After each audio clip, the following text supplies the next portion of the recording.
আমাৰ এই শীতলী ৰাস্তাত আমি প্ৰথম অবস্থাত আমাৰ এমএলএৰ ক্যান্ডিডেট আছিল 3 জন, আমাৰ ডক্টৰ আছিল কেইজন আৰু সন্মানীয় ব্যক্তিসকলে মিলাই 54,000 টাকা আমাৰ ৰাইজে উঠাইছিলে ৰফিক নামৰ এজন ল'ৰাৰ নেতৃত্বত।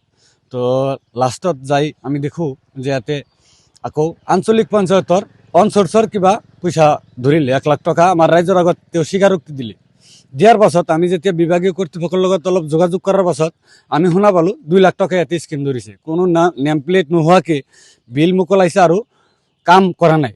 কাম কৰিছে যদিও আমাৰ ৰাইজৰ পইচা দি কাম হৈছে, ইয়াতে কোনো চৰকাৰী অনুদান অহা নাই। লাষ্টত আমি বিভাগীয় কৰ্তৃপক্ষৰ লগত আমি যোগাযোগ কৰি কমপ্লেইন দি দিছোঁ। এইখিনি উঠাইছে, কিবা পাৰ্চেণ্ট উঠাইছে বুলি আমি শুনা পাইছোঁ। আমি বিডিঅ'ৰ ছাৰৰ তাতে গৈছিলোঁ। কাম আমাৰ ৰাইজৰ পইচা দি কৰিছে। আৰু নাই এষ্টিমেট কোন নেম প্লেট চেমপ্লেট একোৱে নাই, ইয়াতে ক'ৰ কাম হৈছে কি হৈছে একোৱে নাই। কিন্তু লাষ্টত এই কেইটামান চেণ্ড গ্ৰেভেল পেলাইছে। আমি শুনা পালোঁ লাষ্টত চেণ্ড গ্ৰেভেল কেইটামান পেলাইছে আমাৰ ৰাস্তাৰ এই ৰাইজৰ দান বৰঙণিৰ পইচাৰ ওপৰত। এই চেণ্ড গ্ৰেভেল পেলাই বিল মোকলাই লৈ আছে অলৰেডি। লাষ্টত আমি বিডিঅ' ছাৰৰ তাতে বিডিঅ' ছাৰে আমাক আশ্বাস দিছে এইটো সঠিক তদন্ত হ'ব, আৰু আমি বিডিঅ' ছাৰক অনুৰোধ জনাইছোঁ যাতে সঠিক তদন্ত কৰি এই বিল মোকলাই দিয়ে। এইটো নজৰুল ইছলাম শীতলী জিবিৰ আঞ্চলিক পঞ্চায়তৰ সদস্য হয়, কিন্তু বৰ্তমান তেওঁ ব্লকৰ ভাইচ প্ৰেচিডেণ্ট হয়। আমি আমাৰ বৰ্তমানৰ বিধায়ক সন্মানীয় শ্বেৰমান আলী আহমেদক এই বিষয়ে অৱগত কৰিছোঁ। দান কৰা মানুহবিলাক হ'ল আমাৰ এই টাৱাৰৰ পৰা দিছে 3 জন এমএলএৰ কেণ্ডিডেট, আমাৰ বন্ধু বান্ধৱ লগ লাগি তেওঁলোকৰ পৰা ৰাইজৰ দান বৰঙণি আৰু এমএলএৰ কেণ্ডিডেট।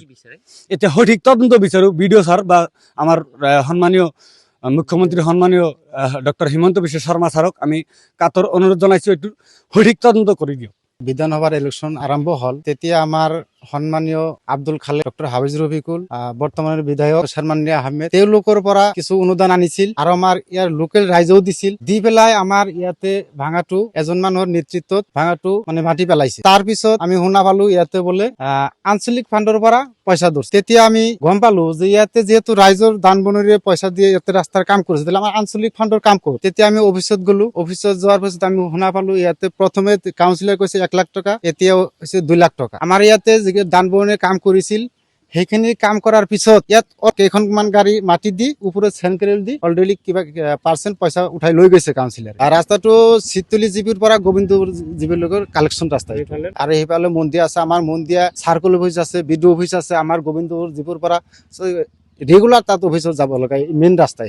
আঞ্চলিক পদৰ নজৰুল ইছলাম, তেওঁ ব্লকৰ ভাইচ চেয়াৰমেন, ফ্ৰড কৰিছে, তেওঁ মিছা কথা কৈছে। তেওঁ সঠিক তদন্ত কৰি তেওঁৰ বিচাৰো হ'ব লাগে। আমি লাষ্টত এই কামৰ এষ্টিমেটটো আমি বিডিঅ' অফিচত এপ্লিকেশ্যন সহকাৰে আমি খুজিছো।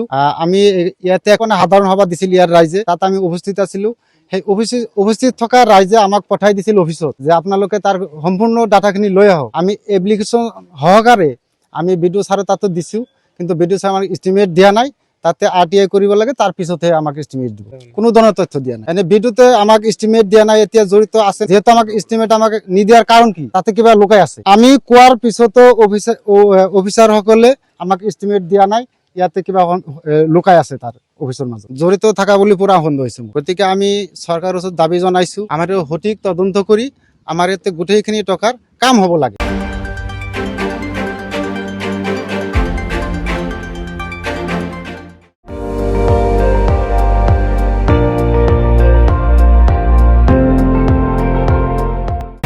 আপুনি চাই আছে ND24, সৰ্বশ্ৰেষ্ঠ নহয় সৰ্বোত্তমৰ দৌৰ।